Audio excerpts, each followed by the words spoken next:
ઉના ટાઉનમાં છેલ્લા ઘણા સમયથી અમારી જે ચોકી હતી ઉસ્માન આલમમાં ત્યાર પછી અમે લોકલ તંત્રને જમીન માટે એપ્લાય કરતા માન્ય ધારાસભ્યશ્રી નગરપાલિકા એમના દ્વારા અમને જમીન મળી જમીન મળ્યા પછી અમે લોક ભાગીદારી આજે ઉદ્ઘાટન કર્યું છે.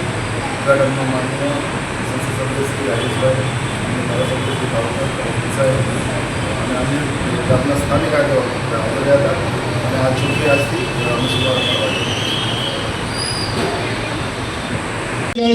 નવનિર્મિત થયેલ ઉના પોલીસ સ્ટેશનની વડલા પોલીસ ચોકીના શુભારંભ પ્રસંગે ગીર સોમનાથ પોલીસ પરિવારના આમંત્રણને માન આપીને પધારેલ અને જેઓના વરદ હસ્તે આ પ્રસંગ સંપન્ન થઈ રહેલ છે તેવા જૂનાગઢ સંસદ લોકસભા વિસ્તારના માન્ય સાંસદ સભ્ય શ્રી રાજેશભાઈ ચુડાસમા સાહેબ તથા ઉના વિધાનસભા વિસ્તારના ધારાસભ્ય માન્ય શ્રી કેસી રાઠોડ સાહેબ કે જેઓના આ અથાગ પ્રયત્ન અને સાથ સહકારથી આ કાર્ય અમે કરી શક્યા છે તેઓ તથા અમારા આમંત્રણને માન આપી અને વિશેષ ઉપસ્થિત રહેલ માન્ય કલેક્ટર સાહેબ શ્રી એનવી ઉપાધ્યાય સાહેબ તેમજ અમને જિલ્લા પોલીસને સતત માર્ગદર્શન આપતા રહેલ અને આ ચોકી નવનિર્માણ માટે સતત પ્રેરણા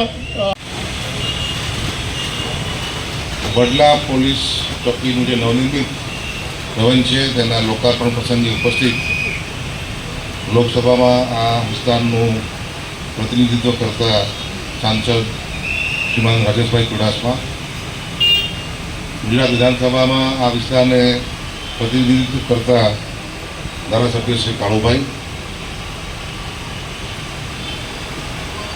આ વિસ્તારના જેમના માર્ગદર્શનમાં સમગ્ર પોલીસ તંત્ર કામ કરે છે તેવા એસપી શ્રી મનોહરસિંહ, ડીવાયએસપી શ્રી ચૌધરી,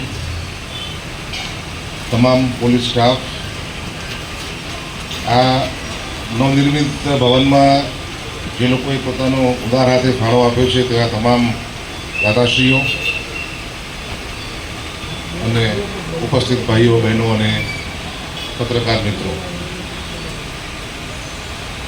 એ ખૂબ જ પાયાની સુવિધા જે કહેવાય એવું એક આ નવનિર્મિત ભવન છે.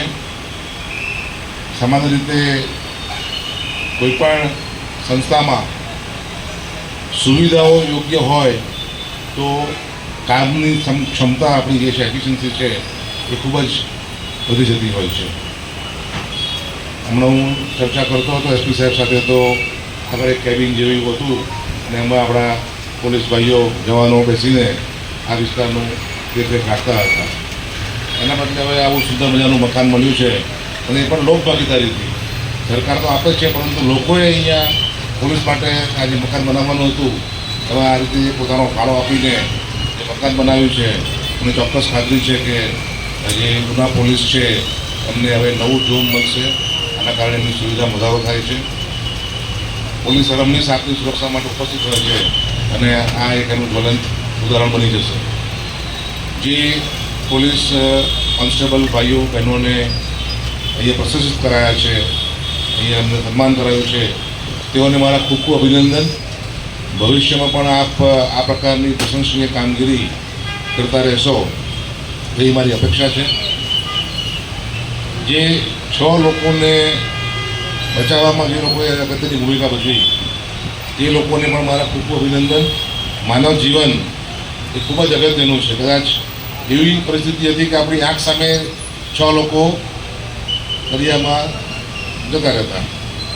એવી વિપરીત પરિસ્થિતિમાં તમામ લોકોએ સાથે મળીને 6 જિંદગી બચાવી છે. એનું આ એક પ્રશસ્તિપત્ર છે. એનું કોઈ મૂલ્ય હોઈ શકે નહીં, જીવનનું કોઈ મૂલ્ય જ નથી, પરંતુ તેમની કામગીરીને આપણે કદી બિરદાવીએ છીએ અને આ વિસ્તારની જનતાને તમામ લોકોને અમે એક અપીલ કરીએ છીએ કે આવી કોઈ પણ જોખમી વસ્તુમાં સાહસ ના કરે. આપણને ખબર છે ચોમાસું છે, પાણી આવવાનું છે, તો આપણે ધોધમાં નાહવા ના જવું જોઈએ અને જો જઈએ તો આપણે કેવી મુશ્કેલી નીકળી શકે તેનું આ આદર્શ ઉદાહરણ છે. મને અહીંયા બોલાવીને મારું સન્માન કર્યું તે બદલ હું સમગ્ર પોલીસ તંત્રનો આભાર વ્યક્ત કરું છું અને ભવિષ્યમાં પણ આપની કામગીરી જે છે એ સુપેરે આગળ વધતી રહેશે એ શુભેચ્છા સ્વરૂપું છું. જય હિન્દ, જય ભારત.